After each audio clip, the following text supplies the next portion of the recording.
തിരുവനന്തപുരത്തെ ആളുടെ ഒരു പാട്ട് പാടാം.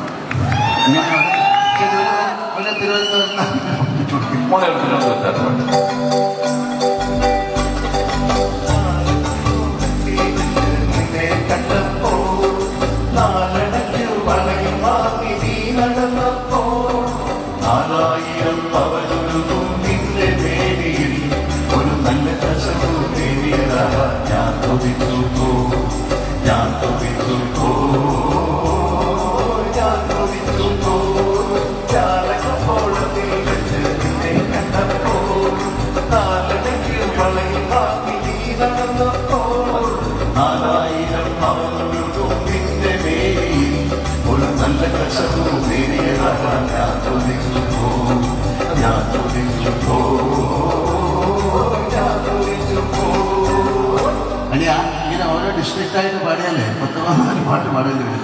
നമുക്കൊരു കാര്യം ചെയ്യാം, നമുക്ക് കേരളത്തിനെ കുറിച്ചൊരു പാട്ട് എന്നിട്ട് അത് നോക്കാം.